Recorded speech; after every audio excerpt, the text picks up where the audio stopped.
Second time's the charm. Second recording. The first one didn't record audio. I'm on cloud 9. Just watched Jake Paul versus Anthony Joshua. Hit the gym, came back, gave it some time to marinate. I already know, dude. The internet is going to be complaining.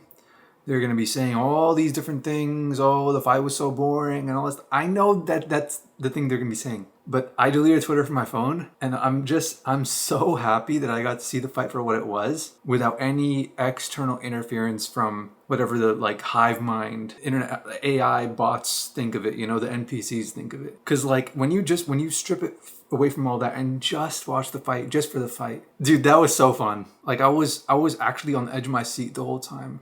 Because, like, of course Anthony Joshua was nervous. Because he's not just fighting, he's fighting for greatness. It's like a Muhammad Ali, Joe Frazier type of, like, go all out and all that stuff. And then you got to see, like, oh, he's really not made of the same stuff that these guys are made of. Anthony Joshua is really not one of the greats. People that fight for a cause, they go all out and they accept it. Like, okay, if I lose, then I lose. Then my failure will likely result in my cause being weakened. So then they accept that character arc. They accept that failure, that possibility of failure, and they go in fearlessly because they love their cause so much. But then we got to see, like, oh, what does he really care? Like, what's really his cause? What were they actually fighting for? Anthony Joshua was fighting for the legitimacy of top-level boxing, their respect, their aura as people idolize. Oh, you could never beat a boxer in a street fight and all that stuff. They put people on such a high pedestal, they create such a barrier, such a distance. These people are not like us, because like there's a humiliation ritual that comes along with it that's snuck within those messages, by people being able to like self-victimize and go, well, yeah, he accomplished these things, but he's a boxer. I'm not like that, It makes it a lot easier to cope with the fact that you never reached your highest potential if you assume you don't have any potential, So there's a psyop that goes along with it. So he's fighting on the side of evil, actually. And Jake Paul is fighting kind of on the side of evil, but he's also fighting as like a severe underdog. He's fighting for the idea of like, hey, a guy who started training boxing when he was like 20 something, like 22 or something like that, I think he was 20. I think he was exactly 20 actually, can hang with like top level guys. Like they're not so distant from us. There's an element of like, hey, maybe we can aspire to reach a bit higher ourselves, Think of yourself in the ring. Would you do as good as Jake Paul? Then it's impressive that he was able to do that. If you say no, like you have to watch him as if you were him in that position. And then when you're watching it, then you're on the edge of your seat and you're like, oh, that was a fast punch. I would not have dodged that the way he dodged that, Then it becomes super exciting. I'm a huge fan of any time, like boxers are so full of themselves, bro. They think they're so, they have such an elitist mentality. And it's so nice when things that people take so seriously are shown to not be like that serious or that crazy or whatever. And they're just human. They're just made to look human. They're humbled every once in a while. That was going to happen regardless. Even Anthony Joshua just taking the fight already delegitimizes top-level boxing in a way. And it's so sweet when things like that happen. The world is good, bro. The world is good. I don't understand how like someone can be a fan of combat sports right now and be depressed. Like, if you're depressed, just start watching combat sports. It's so like there's so much enjoyment to get out of this, actually. UFC. Let's look through all the major cards, past events that happened this year. Yeah, there was Plessis versus Chimaev, but we had some good events. UFC 317, topuria versus olivera. That was a great card. JDM getting the belt from Bilal. That was a great moment. Top 3 cards of the year. People are not going to agree with me on this, but number 3 was the first card of the year. UFC 319, I think, right? Something like that. I think it was UFC 309. Let me see. It was Merab being Umar. That's such a great way to start off the year, man. I really don't care if it didn't have Islam Makhachev versus Arman Tsaryukian. Honestly, I think it was better without it. Like Merab versus Umar, like thinking back, that was such an entertaining fight. Like there was a Reddit video with all the like wrestling exchanges, and I was just showing that to hella people, hella family members, cousins, uncles, aunts, like, yo, look at this is crazy. Second best card of the year, Macy Barber versus Aaron Blanchfield, Apex main event. That didn't even happen because one of them, I don't even remember, pulled out like a minute before the fight. Like she was supposed to go, and then they're like, why is she not walking out? And that's when she decided to pull out of the fight. Weight cut problems, I think. It's like I said, bro, I love when these kinds of things get made a fool out of. The whole weight cutting and all this stuff is like so stupid. It's about time that we got some spectacle of like, yo, what the hell are we even doing, you know? I like when the UFC get made to look like fools. Like they already put on such a garbage UFC event, and then it ended up even worse. It's like talking shit about God and then getting struck by lightning. Like you reap what you sow, you know? We're doing an award show, okay? Those are the two nominees that didn't get selected. Best card of the year was UFC 320, obviously, everyone. If you didn't know that, you probably just didn't remember. Alex Pereira got the belt back, knocked out, TKO'd Ankaliev, elbows to the body, crazy, like, oh my God. What a scary individual, dude. It's awesome. What a spectacle that dude exists, you know? And then Merab gets Corey Sandhagen as another name on his unbelievably stacked resume. And Jiri Prochazka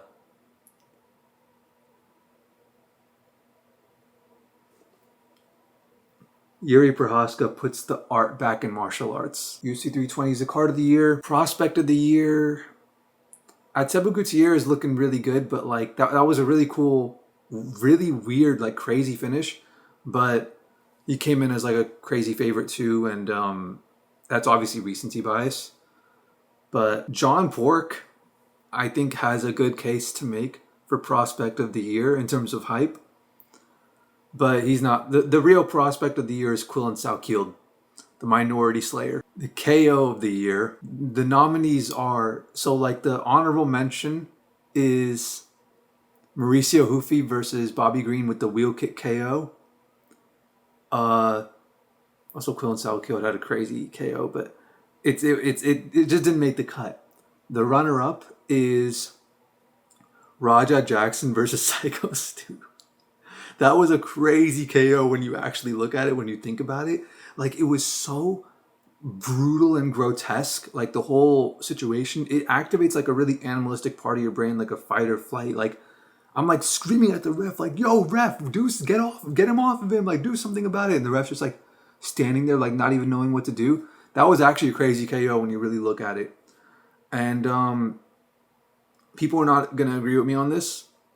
Oh, they're really not going to agree with me on this. But I'm not just going for KO in terms of how it like looks, like the aesthetic of it. The aesthetic of the Bobby Green, of the Mauricio Hufi wheel kick was KO of the year, if that's what you're going for. But if you're taking everything into account, the ending, the KO, the feeling of the KO, the impact, like everything about it, the emotion, getting to see Mexican Saul Goodman take out the last of the fighting nerds and the most annoying fighting nerd at that, and just put them in their place. The feeling of catharsis that went through me, that was a special moment throughout the entire year. Super underrated. I feel like no one's even going to mention that in their like end of the year superlatives for the UFC. On to the next award.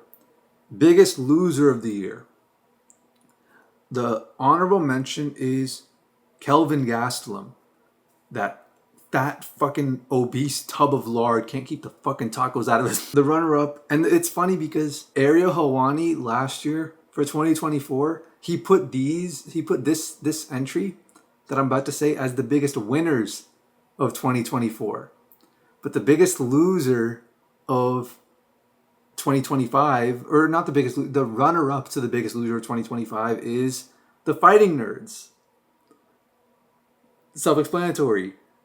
And the award for the biggest loser of 2025 goes to, drumroll please, 1FC. Everyone give it up for 1FC, the biggest losers of the year. Best outcome of the year. I was gonna, Merab versus Umar just didn't make the cut. It just didn't make the cut, but it was so close. But these are just outcomes where it's like, this is meant to happen. Without these, this is super important. Without these outcomes, this year would not have been half as good as it was. These needed to happen. Honorable mention, Charles Oliveira versus Gamrot. Baby, back in the win column. The runner-up for the best feel-good moment. Like, these are the wholesome moments. You really got to think about these as, like, you may not think about them consciously all the time. You won't think about them consciously all the time, but these are the moments that inspire you to, like, do your best in every situation, you know? The runner-up is Tony Ferguson, back in the win column in the Misfits boxing events. Tony winning again after, like, what, 10 losses in a row or something like that? That inspired me. Like, anything is possible. Like, dude, now is the time. You want to change the world, dude? Now's the time to lock in. And the best outcome of the year. You can call me Flucus Glazy with this one because I'm hitting you with that recency bias. It's Petr Yan beating Merab, schooling Merab, taking him down, slamming him on his head. You can call me Flucus Glazy because, bro, I did not expect him to win, but all that Lucas Tracy glaze was actually justified in the end. Oh my god, dude. This is as good as anyone's ever been in the bantamweight division. The machine. People talked about him like he was inhuman, and and Yan styled on him, bro. He mogged him. He took the best guy and 50-45'd him. Okay, bantamweight go, all this stuff, like everything adding up. Most skilled fight in the bantamweight division. The bantamweight division is the most skilled division anyways. What added on top of all this was also the fact that everyone doubted him. It was also the fact that he was a crazy underdog. The show that was put on, the technical skill, it was hard work does beat talent type of technical skill showcase. And then he mogged it. He did the body language stuff that, like, Merab does. And dude, even in the press conference before the fight, like, Yan calling Merab gay is the exact kind of, like, it was mental warfare actually. Like, you could see it in Merab's face, like that mess with him. I don't know if Yan would have won if he didn't do that. That's Conor McGregor type of, that's what I fell in love with the sport for, actually. I'm so happy with this outcome, dude. I'm going to turn a new leaf. And also, what the hell did I just say? I'm turning a new leaf. Johnny Walker beating Jamin Yang was kind of funny. All right, on to the final fight of the year. Honorable mention, Petr Yan versus Merab 2. Crazy, I'm putting that at number 3, even though I loved it. Oh my god, even with the recency bias, I still got to put it at number 3. Runner-up, second place for fight of the year, goes to Tom Aspinall versus John Jones. He beat him, didn't even have to fight him. He made him retire. Bro, John Jones retired this year too. What a great year. The number 1 fight of the year, it's Jiri Prochazka versus Khalil Roundtree. I already went over that. Dude, I remember at the beginning of the year, even in like March and April, everyone is like, yo, this year sucks for UFC. Like, this is like the worst year for UFC in so many years. This turned out to be the best year since like 2018. And I hear people saying the same thing about like the next year, about 2026. The only thing they want to talk about in 2026 is all like the stupid mismatch things like with Volk and Diego Lopez. And they want to talk about the White House card. Bro, who cares about the White House card? It's just a place. I honestly I can't understand. Because it's not like people are freaking out over it. It's like, oh, we need to make sure we have a good White House card. Like, people are going like, oh, we need to save this fight for the White House card. Or they're saying, we can have these two fight, and then the winners between these fights fight on the White... Like, are you the marketing manager for the UFC or something? What do you care if the White House card is good? It's just a bit confusing. Maybe I'm missing something. Maybe all these people are like, these YouTubers are shareholders in Zuffa or whatever. Or maybe they just want to go stand in the... Like, they want to stand next to the pedophiles and watch the fights, so they're, like, hyping it up, like, oh, I want to watch all the good fights with all these... Like, I don't understand what the mentality is. I don't get why people even care. Like, if it's going to be good fights, it'll be good fights. It's just it's a place. Dana White keeps going like, oh, the White House card is going to be crazy. It's going to be like nothing you've ever seen before. Okay, why don't you just take all the, like, amazing fights and just have them happen? And then that'll open the opportunity for even better fights. And then you just... keep doing that. You're saying it like, oh, this is going to be different. I'm going to put my best foot forward in the way that I never have for other events. Why? Why are you not doing it for... Why are you not always putting on the best card whenever you can, all the time. There's so many guys on the roster who just never fight. My predictions for 2026 are people will complain. They'll complain and complain and complain.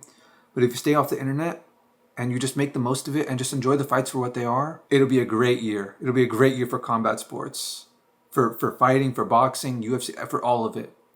Maybe even ONE FC might make a comeback. Maybe Ryzen might be really, who knows? And on July 4th, White House card, Independence Day, it's going to be Tom Aspinall versus Shamil Gaziev in the main event for the heavyweight title. And Shamil Gaziev's going to win and eat the belt.